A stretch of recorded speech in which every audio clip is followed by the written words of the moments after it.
Hace algún tiempo visité a una persona cuyo cónyuge murió de cáncer a los 62 años. Estaba enojado con Dios por esta situación. A mi llegada me dijo que tenía preguntas para mí porque había hablado con su sacerdote y éste no tenía respuestas. Me dijo, ¿cómo pudo Dios permitir que esto sucediera? Su observación de las muchas personas malvadas que existen en el mundo, lo llevó a no creer en Dios, en un Dios que permite la muerte solo de personas inocentes. Continuó divagando y yo lo escuchaba y me dijo, ¿cómo permitió Dios el gran diluvio? ¿Cómo permitió que murieran niños y mujeres embarazadas? Dijo que su sacerdote le había dicho que esto era una cuestión de fe. Creía que él no tenía fe. En ese momento, después de ver esto, me pareció que fue una preocupación seria de su parte. Le dije que no todo lo que sucede en el mundo es voluntad de Dios.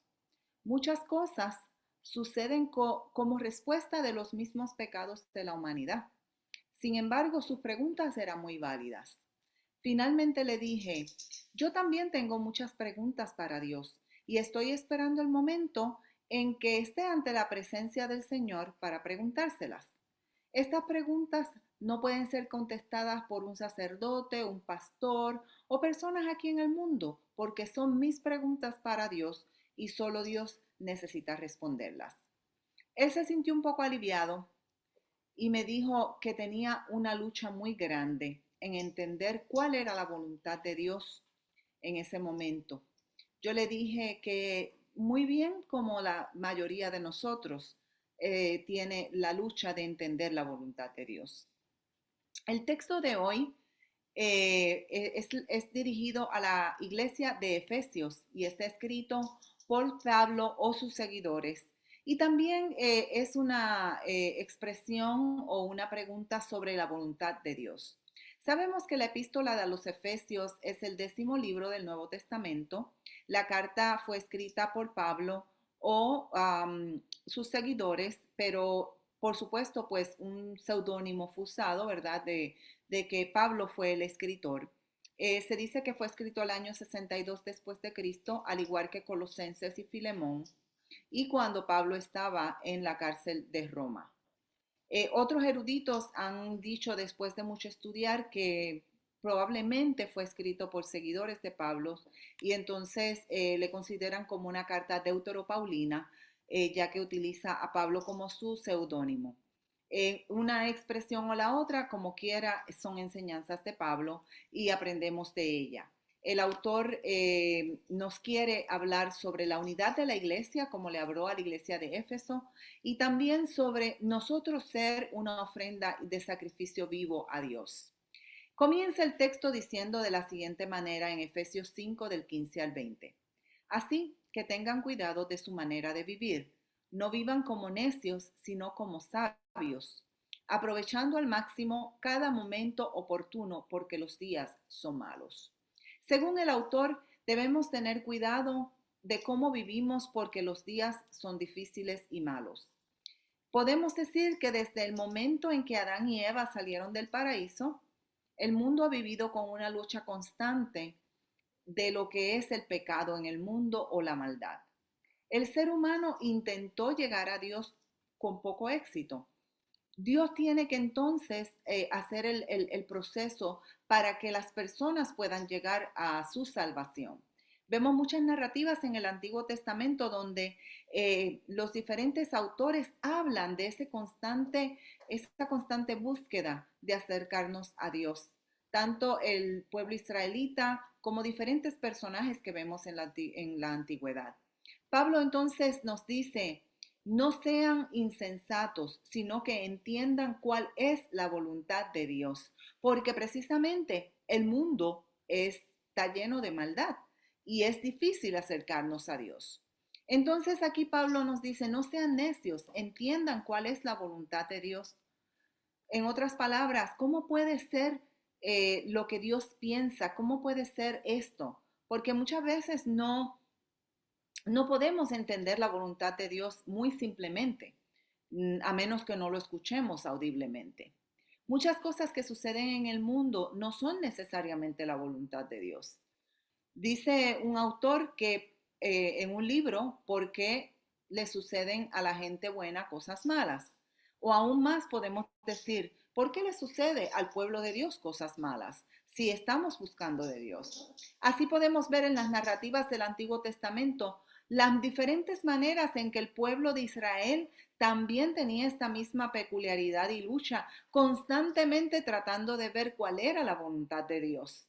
Israel que anduvo por el desierto, trataba de ver qué era lo que Dios quería hacer. Y vemos esto en Moisés, en Abraham, en los diferentes personajes bíblicos. Podemos también ver, por ejemplo, que cada persona, cada personaje bíblico está tratando de acercarse cada día más a Dios y ser más fiel a Dios. Un ejemplo de esto lo vemos en la situación de Job, porque Job entonces es un personaje que sigue los pasos de Dios, sigue el camino constante de Dios, pero vemos que tiene un tropiezo, tiene una dificultad en el camino. Y según la escritura es porque Dios ha hecho una apuesta con Satanás y le ha dicho, ¿ves a mi hijo Job? Él es muy fiel. Y Satanás le contesta, eso es porque tú siempre lo bendices. Así que vemos que es una constante tratar de explicar por qué tiene que sufrir el ser humano. Y esto también pues es una peculiaridad del libro de Job. Nosotros también vivimos experiencias continuas donde tratamos de entender cuál es la voluntad de Dios y a veces pensamos que cosas negativas vienen de lo que Dios está permitiendo en nuestra vida. Pero la realidad es que las dificultades que vivimos cada día y todo lo que experimentamos cada día es simplemente nuestra vida. Dios utiliza cada una de esas circunstancias para bendecirnos. Yo recuerdo que haberme casado con mucha ilusión para mi primer matrimonio, una casa hermosa, tener una hija hermosa, y más adelante mi ex me dejó y terminó en un divorcio. ¿Era esto la voluntad de Dios? Seguro que no. Dios lo que quiere es que las familias estén unidas y que vivamos en armonía, creyéndole que Él proveerá. Pero Pablo entonces nos da a entender aquí, en esta situación, que hay muchas cosas que tenemos que vivir, hay muchas dificultades que tenemos que vivir, pero no debemos alejarnos del camino que Dios está trazando para nosotros. Dice el texto, no se emborrachen con vino porque esto lleva al desenfreno. Al contrario, sean llenos del Espíritu. ¿Por qué Pablo tiene que decirle a la iglesia de Éfeso esto? Pablo no está diciendo que no tomen una copa de vino con su comida. Él está diciendo no se emborrachen. Sabemos que la ebriedad nos quita el control de nuestras facultades. Por eso vemos muchos accidentes de auto. Vemos que los conductores ebrios incluso asesinan personas. Por esto es que Pablo nos dice, traten todo con la sabiduría que proviene de Dios. Básicamente nos está diciendo, en lugar de buscar la subida que proviene quizás del vino o de las drogas, busquen la subida que viene de Dios. No hay mejor sobredosis que la que proporciona el Espíritu Santo. No hay necesidad de buscar la felicidad y la satisfacción en el alcohol o las drogas, porque esto no satisface la necesidad humana. Lo que satisface la necesidad humana es el Espíritu Santo de Dios. Y según Pablo le dice a la iglesia de Efesios, la ebriedad causa libertinaje. ¿Por qué? Como dije antes, con la pérdida de nuestras facultades viene la incapacidad de tomar decisiones morales. Así que probablemente la iglesia está.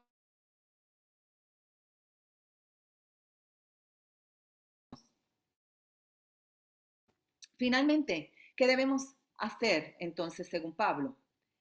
Anímense unos a otros con salmos, himnos y canciones espirituales. Canten y alaben al Señor con el corazón. En otras palabras, les dice, miren, ustedes están pasando por dificultades y tienen muchos problemas en entender la voluntad de Dios, pero eso no importa. Continúen bendiciéndose unos a otros, alaben a Dios, den gracias a Dios. Y entonces el texto 20 nos dice, dando siempre gracias a Dios el Padre por todo, en el nombre de nuestro Señor Jesucristo. Porque Pablo lo que le está diciendo a ellos es, no importa lo que tú estás viviendo, no importa si es voluntad de Dios o no lo es, da gracias a Dios por todo, porque Dios te bendice día a día. Alguna versión parecida a esta la vemos en Romanos 12:2, cuando Pablo dice, no se amolden al mundo actual, sino sean transformados mediante la renovación de su mente.